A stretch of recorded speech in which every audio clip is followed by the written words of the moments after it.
주 예수 그리스도로부터 은혜와 평강이 함께 하시기를 축원합니다. 오늘은 시편 133편 1절에서 3절 말씀. 형제가 연합하여 동거함이 어찌 그리 선하고 아름다운고, 머리에 있는 보배로운 기름이 수염 곧 아론의 수염에 흘러서 그 옷깃까지 내림 같고, 헐몬의 이슬이 시온의 산들에 내림 같도다. 거기서 여호와께서 복을 명하셨나니 곧 영생이로다 라고 하는 본문을 가지고 관계 회복의 복이라 라고 하는 제목으로 말씀드리려고 하는 것입니다. 하나님께서 주시는 좋은 것은 좋은 관계를 통해 전달이 된다고 합니다. 하늘에 좋은 것이 우리에게 올 때는 관계라는 채널을 통해 온다는 것입니다. 우리는 예수님을 구주로 영접함으로 구원받은 하나님의 백성입니다. 죽어서 들어가는 천국이 아니라 여기에서도 천국을 경험하면서 살다가 들어가는 것이 천국입니다. 천국을 경험하면서 행복하게 사는 법이 관계라고 하는 것입니다. 가령 내가 아는 사람 100명이 있습니다. 이 100명 중에서 98명하고는 좋은 사이입니다. 근데 2명이 문제입니다. 그 2명인 아주 저하고 관계가 좋지 않습니다. 그 2명 때문에 지옥 생활을 해야 한다라고 하는 것입니다. 오늘 본문의 형제가 연합하여 동거함이 어찌 그리 선하고 아름다운고, 형제가 사이좋게 지내는 것이 이것이 선한 것이고 아름답다라고 하는 것을 성경은 말씀하고 있습니다. 하나님께서 우리에게 행복을 주기 위해서 2가지 카드를 준비해 주셨다고 하는 것입니다. 첫째는 회개의 카드이고 하나는 용서의 카드입니다. 성경은 우리에게 항상 기뻐하라고 하십니다. 그런데 우리의 기쁨을 빼앗아가는 것이 그것이 죄라는 거예요. 그래서 죄는 처리하고 살아야 행복하다고 하는 것입니다. 요한일서 1장 9절에 만일 우리가 우리 죄를 자백하면 그는 미쁘시고 의로워서 우리의 죄를 사하시며 우리를 모든 불의에서 깨끗하게 하실 것이요. 그러니까 죄를 없애는 방법은요, 첫째는 죄를 짓지 않거나, 2번째는 죄를 지었다 하면 곧 죄를 고백하면 되는 것입니다. 회개하면 된다는 거예요. 그런데 어떤 사람은 날 왜 그렇게 죄인 취급하느라고 기분 나빠합니다마는, 우리 장로교 요리문답에서 죄란 무엇인가, 하나님의 말씀을 어기거나 순종함에 부족한 것이니라. 하나님의 말씀을 어긴 것도 죄지만 순종은 하기는 했는데 100% 순종하지 못하고 80%만 순종을 했어요. 20%가 모자랍니다. 그것도 죄라는 거예요. 그러니까 여러분들, 우리가 죄 짓고는 합리화하지도 말고 누구에게 전가하지도 말고 하나님 앞에, 하나님 제가 회개합니다. 잘못됐습니다. 여기 고백이라고 하는 말이 헬라말로 호모그네오라고 하는 것입니다. 호모그네오라고 하는 것은 하나님의 말씀에 동의한다는 말이에요. 그러니까 너 오늘 거짓말했지? 예, 제가 거짓말을 했습니다. 너 남 미워했지? 예, 제가 남을 미워했습니다. 이렇게 인정하면 우리의 죄가 용서 안 받는다고 하는 것입니다. 그럼 어떤 사람은 그렇다고 죄가 용서가 되겠어요? 그렇게 말합니다마는 자백하면 하나님이 용서해 주신다고 계약서에 그렇게 쓰여져 있다라고 하는 것입니다. 그러므로 죄라고 하는 것은 설거지할 것을 쌓아두는 거나 마찬가지예요. 설거지할 것은 빨리 설거지를 하지 그놈은 쌓아두면 안 되는 거예요. 죄는 쌓아두면 안 됩니다. 그때 우리가 회개해야 된다라고 하는 것입니다. 회개한 죄는 하나님이 용서해 주실 뿐만 아니라 우리 하나님도 기억도 안 하신다는 거예요. 내가 지은 죄는 성령께서 가르쳐 주어서 회개한 것입니다. 용서받은 죄, 자꾸 그것을 기억하게 하는 것은 사탄의 짓이라고 하는 것입니다. 그럴 때마다 이 사탄아 물러가라. 우리는 예수님의 이름으로 물리쳐야 됩니다. 문제는 내가 지은 죄는 회개를 통해서 용서받았는데 만약 그 시누이가 나에게 지은 죄는 어떻게 하는 거예요? 시누이가 회개해야지만 되지만 시누이의 지은 죄가 내 안에 있다는 거예요. 그러므로 행복하지 못합니다. 내 안에 시누이의 지은 죄는 용서의 카드로 용서해야 내 안에 죄가 없어진다는 거예요. 남이 나에게 죄 진 것은 용서함으로 그 죄가 그 섭섭함이 나에게서 없어진다라고 하는 것입니다. 내가 지은 죄는 회개를 통해서 처리되고 남이 나에게 지은 죄는 용서를 통해 없어지게 되는 거죠. 그러면 우리가 기뻐할 수 있다라고 하는 것입니다. 옛날에 남아공에 넬슨 맨델라라고 하는 유명한 분이 있었습니다. 그는 노벨 평화상도 탔습니다. 그는 27년 동안 감옥 생활을 했습니다. 그가 무슨 도덕적인 죄 때문에 감옥 생활한 것이 아니요. 인권 운동하다가 그만 그는 감옥에 갇히게 되었습니다.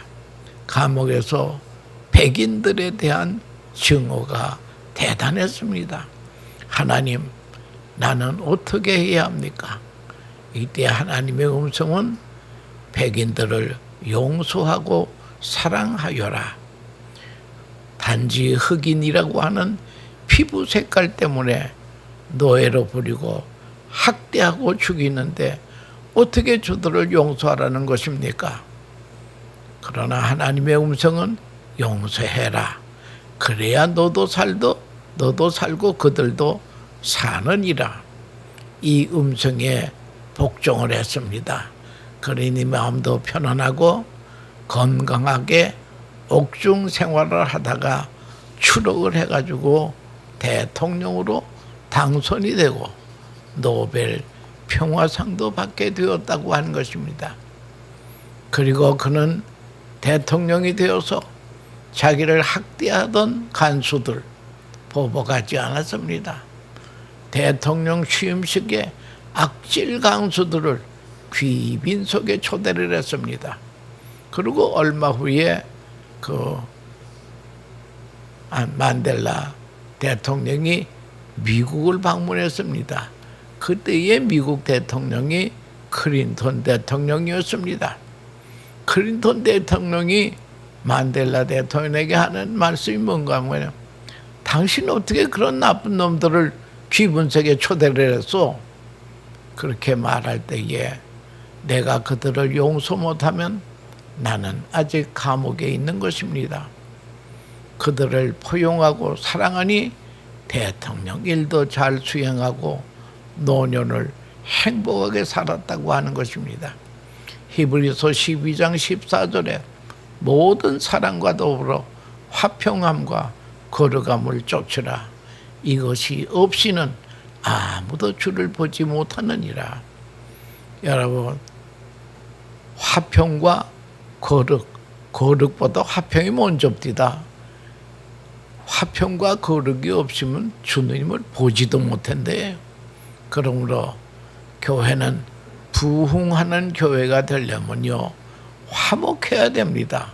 싸우지 않으면 됩니다. 옛날 고 한경직 목사님이 젊은이들이 찾아와서 목사님 어떻게 하면 목회 잘할 수 있습니까? 그랬더니 그분이 한마디로 교회는 싸우지만 않으면 부흥해 라고 하는 그런 말을 하셨다고 하는 얘기를 들었습니다. 근데 싸우는 사람들 보면 다 교회를 위해서 싸운다는 거예요. 그거 마귀에게 꼬임 당한 겁니다. 차라리 싸우지 말고 그냥 지내는 것이 도리어 교회 부흥에 유익하다고 하는 것입니다.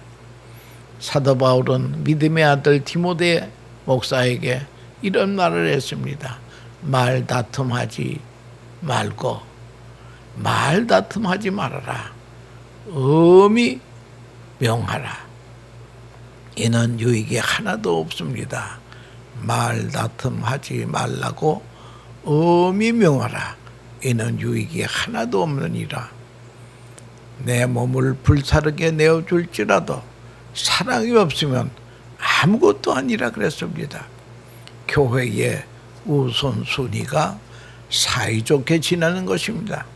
화평을 깨는 일은 어떤 일도 하지 말아야 됩니다. 자녀가 잘 되는 것도 부모 사이가 좋을 때에 자녀가 잘 되더라고 하는 것입니다. 오늘 본문 3절에 보면 거기서 복을 명하셨나니 곧 영생이로다. 화평을 통해 복이 내려온다라고 하는 것입니다. 좋은 관계를 통해 복이 내려온다라고 하는 것입니다. 1960년 미조리 주립대학에서 60세 이상 된 사람 2,000명을 조사했습니다. 그리고 20년 후에, 그러니까 이분이 다 이제 80세가 되었습니다. 1980년에 이들을 조사해 봤더니요, 2,000명 중에 487명이 살아남았습니다. 이들의 삶을 조사해 보니까 한결같이 사랑의 인간관계를 잘 유지했더라고 하는 것입니다. 이것이 결론입니다. 그래서 사도 바울이 고린도 교회에 하신 말씀이 믿음, 소망, 사랑 이 세 가지는 항상 있을 것인데 그 중에 제일은 사랑이라 라고 말씀했습니다. 켄터키 주립 정신병원에서 발표한 것인데요. 환자의 대부분은, 이 정신병 환자의 대부분은 가족 문제가 있다라고 하는 것입니다. 약 2년 동안 병원에서 약물 치료를 해서 이제 다 완치가 됐기 때문에 집으로 보냈습니다. 그런데 3개월 만에 중증 환자가 되어 다시 병원으로 돌아옵니다. 이런 일을 반복하는데 그 가정을 조사해 보니 그 가정은 정신병 만드는 공장이었습니다. 여러분, 왜 주님이 그렇게 사랑을 강조하셨습니까? 원수도 사랑하라. 그것이 네가 사는 길이라는 거예요.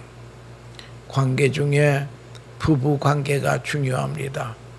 결혼은 하나님이 디자인하신 것입니다. 결혼에 대하여 성경은 사람이 그 부모를 떠나 둘이 한 몸이 될지니라. 결혼은 사람만 하는 것입니다. 짐승은 결혼 안 해요. 천사도 결혼 안 합니다. 그러므로 사람이 사람하고 결혼하면 행복한 것입니다. 결혼해서 어려움이 오는 이유는 배우자를 사람 중에서 찾아야 되는데 배우자를 천사 중에 찾으려고 하니 안 된다는 걸. 천사는 결혼 안 합니다. 그러므로 결혼할 사람은 상대를 사람 중에서 찾아야 된다는 거예요. 그러므로 우리는 오늘 사람은 어떤 존재인가를 잘 알아야 될 것입니다. 모든 사람의 공통점이 5가지가 있습니다. 첫째는 무엇인가니 사람은 누구나 연약한 데가 있다. 두 번째는 사람은 누구를 만나고 부족한 데가 있다. 세 번째는 사람은 누구든지 허물이 있다. 또 네 번째는 좋은 점도 있다. 좋은 점도 있다는 거예요. 다섯 번째는 잘하는 능력도 있다. 여러분, 이것이 누구겠습니까? 바로 나 아닙니까? 바로 나라고 하는 것입니다. 이러한 남녀가 만나서 사는 것이 결혼이라는 거예요. 직장에서 상하 관계가 있습니다. 부자지간의 관계가 있습니다. 친구 간의 관계가 있습니다. 스승과 제자도 관계가 있습니다. 교회와 목자와의 관계도 있습니다. 이런 5가지 사람들끼리 모여 삽니다. 이제는 사람하고 사귈 때 내가 이런 존재라고 하는 것을 인정하고 시작을 해야 될 것입니다. 청년들이 데이트할 때도 비교하면서 고르니 지구 끝까지 가도 결혼 상대가 없다는 거예요. 5가지를 가진 남녀가 만나서 살아야 하는데 이 5가지를 어떻게 처리해야 하느냐. 그런 허물 약점 없는 사람을 만난다고 하는 것은 포기해야 됩니다. 혼자 살아야 된다는 거예요. 그런데 5가지 가진 사람들이 행복하게 살려면 길이 있더라는 거예요. 처음에 사람을 천사로 만들어 가지고 살면 되겠다. 저 사람 나하고 결혼해서 내가 저 사람을 천사로 만들어야지. 저 사람 부족한 거 결혼해서 천사로 바꾸어 놓겠다 하고 결혼합니다. 그런데요, 지금까지 바꾸어진 사람이 천사로 바꾸어진 사람이 한 사람도 없다는 거예요. 천사는 간 곳 없고 사람만 있어서 실망합니다. 서로 천사가 되라고 하니 결국 관계만 깨지는 것이죠. 밥도 따로 먹고 방도 따로 쓰고 한동안 말도 안 합니다. 그러니 애당초 사람을 천사로 만들어 살겠다는 생각을 안 해서야 되는 거예요. 상대를 사람으로 인정하고 관계를 잘 맺고 살아야 된다라고 하는 것입니다. 여러분, 이 5가지를 어떻게 할 것입니까? 첫째는 연약한 것을 어떻게 할까? 사람은 누구나 다 연약합니다. 연약한 것 때문에 멸시를 하기도 하고 멸시를 당하기도 합니다. 사람은 누구에나 연약함이 있습니다. 왜 하나님께서 이 연약함을 우리에게 주셨나? 연약한 것을 도와주시라고 주신 겁니다. 상대가 그 연약이 노출될 때에 그것을 공격용으로 하라고 주신 것이 아니라 도와주라고 하는 것입니다. 관계를 통해서 천국을 경험하기를 원하면 연약함을 도와주려는 거예요. 만약에 그것을 공격용으로 사용되면 지옥 생활을 면할 수가 없다는 거예요. 이제는 누구를 만나든지 상대의 연약함이 발견이 되면 관계를 통해서 저분을 도와주려는 하나님의 사인이로구나 해야 되는 거예요. 상대가 연약하다 보면 나는 좀 강하기 때문에 그렇게 보인 것입니다. 연약함을 그대로 용납함이 중요합니다. 연약함이 나타날 때마다 나는 저분을 평생 도와주며 살아야겠구나 하는 다짐을 해야 됩니다. 두 번째는 모자라는 부족함이 있습니다. 저 사람 모자라, 왜 저러지? 그러지 말고 채워야 할 필요가 있습니다. 부족한 것을 발견하면 비난할 것이 아니라 그것을 내가 채워줘야겠다고 하는 생각을 가져야 됩니다. 나와 관계가 있는 사람이 부족함을 발견하면 내가 채워줄 책임이 있구나. 나의 결혼의 목적은 당신의 부족을 채워주기 위해서 하나님이 나를 짝지어 주셨다. 그렇게 생각하는 것이 행복한 사람이라는 거예요. 연약한 거 도와주고 부족한 거 채워줘야 됩니다.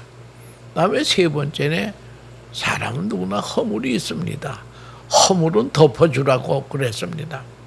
성경은 사랑이 뭐냐? 사랑은 허다한 죄를 덮느니라. 옛날 노아가 홍수 후에 포도 농사를 잘해가지고 이제 그거로 술을 만들어서 술을 취해서 낮잠을 자고 있습니다. 그럴 때 이 노아 할아버지가 술에 취해서 하체를 드러내고 낮잠을 주무신단 말이에요.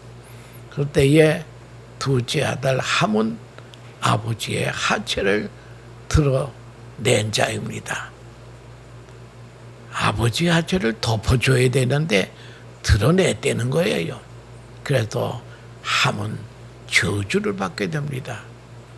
여러분, 허물을 덮어주기 위해 사느냐, 들춰내주기 위해서 사느냐, 남의 허물을 들춰내는 것을 취미로 삼는 사람이 있어요. 이 사람은 함의 후손이 된다는 거예요. 믿는 자는 하나님이 주시는 큰 보재기로 덮어줄 줄 알아야 된다는 거예요. 그래야 복을 받는다는 거죠. 부모의 허물도 덮어주고 저 사람은 평생 내 허물을 덮어주면서 살 사람이라 라고 하는 확신을 가지고 관계를 맺어야 된다는 거예요. 좋은 것은 말을 해줘야 됩니다.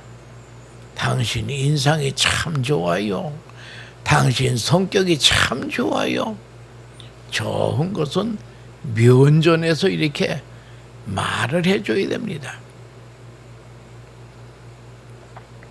뛰어난 것은 인정해 줘야 됩니다. 당신은 언변이 뛰어납니다. 당신은 사랑이 뛰어납니다. 뛰어난 것을 인정해 주면 더 큰 일을 한다는 거예요.